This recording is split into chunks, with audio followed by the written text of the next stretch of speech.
তুমি মহারানীকে স্পর্শ করবে না, মহারানীকে স্পর্শ করলে তুমি হয়েছ, মহারানীকে স্পর্শ করলে মহারানী অসতী হয়ে যাবে। মন্ত্রী জং বাহাদুর, আমি স্পর্শ করলে মহারানী যদি অসতী হয়ে যায় তাহলে আমাকে রাস্তা থেকে কুড়িয়ে এনে এই মানুষ মহারানী, তখন কি মহারানী অসতী হয়নি? তবু আমি মেনে নিচ্ছি মন্ত্রী জং বাহাদুর। আমি যখন মুসলিম, আমি যখন বিজাতি, আমি স্পর্শ করলে যদি মহারানী অসতী হয়ে যায় তাহলে আমি আর স্পর্শ করব না মন্ত্রী জং বাহাদুর। এই দায়িত্ব আমি আপনার হাতে তুলে দিলাম। তবে শুনুন মন্ত্রী জং বাহাদুর, আমার মহারানী যদি সৎকারের ঠিক মতো না হয়, যদি কোনো কারণে এদিক সেদিক হয়, তাহলে এই পৃথিবীর ৩৩ কোটি দেবতাও যদি তোমাকে ক্ষমা করে, এই সেনাপতি মীর কাসেম তোমাকে কখনো ক্ষমা করবে না, কখনো ক্ষমা করবে না।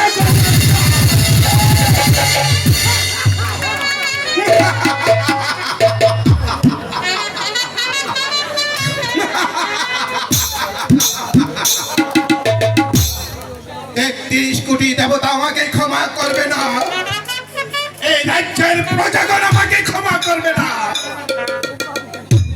রাজা দ্রৌপদী আমাকে ক্ষমা করবে না, ক্ষমা করবে না সেনাপতি মীর কাসেমের দরবারি।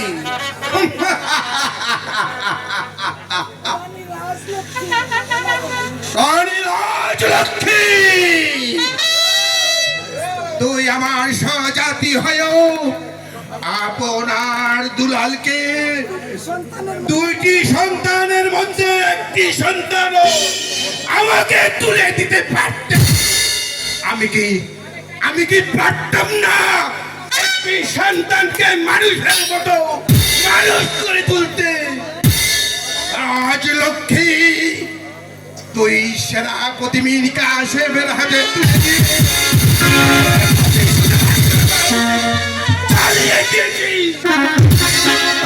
কখনো নিবার মতো নয়। তুমি অঙ্গীকার করে গেছো, 3টি অঙ্গীকার করে গেছো, এই অঙ্গীকার আমি কখনো পূর্ণ হতে দেব না।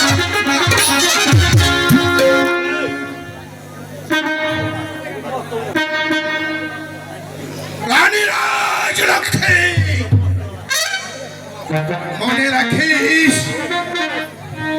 তুই 3টি শর্ত দিয়েছিস। একটি শর্ত হচ্ছে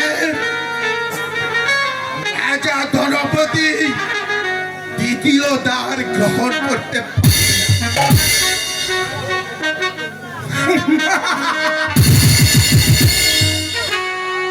রাজলক্ষ্মী, ফলে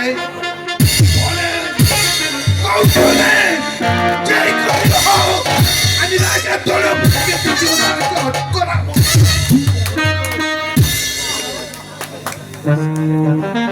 রাজলক্ষ্মী, আমি যদি রাজা দ্রৌপদীকে দ্বিতীয় দ্বার গ্রহণ করাতে না পারি, তাহলে আমার নাম মন্ত্রী জং বাহাদুর না।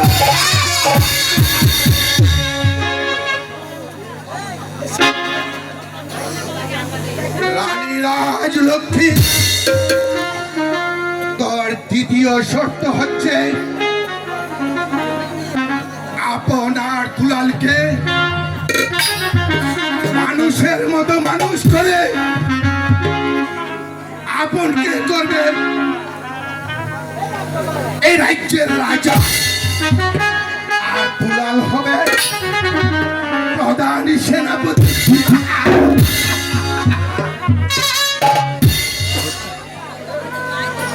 এই স্বপ্ন কখনো পূরণ হতে দেব না।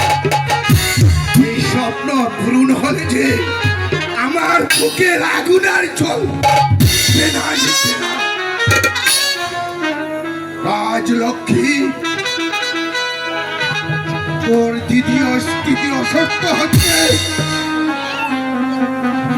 আপন দুলাল আপন হবে রাজ্যের রাজা, আর দুলাল হবে প্রধান সেনাপতি।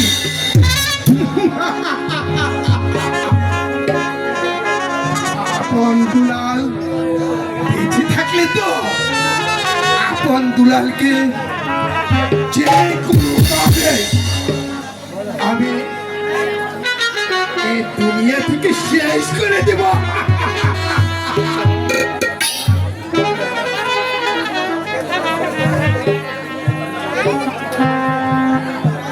আমি রাজলক্ষ্মী, আমি ওর কোন শর্ত পূরণ হতে দেব না।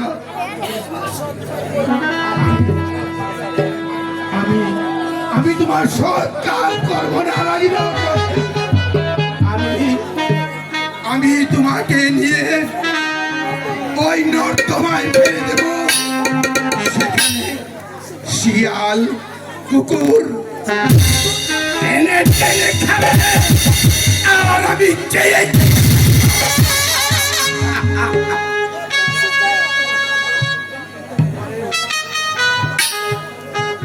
রাজলক্ষ্মী, তুই আমার বুকে যে আগুন জ্বালিয়ে দিয়েছিস তা কখনো পূরণ হতে দেব না। আমি এখনই ওই নর্দমায় ফেলে দেব।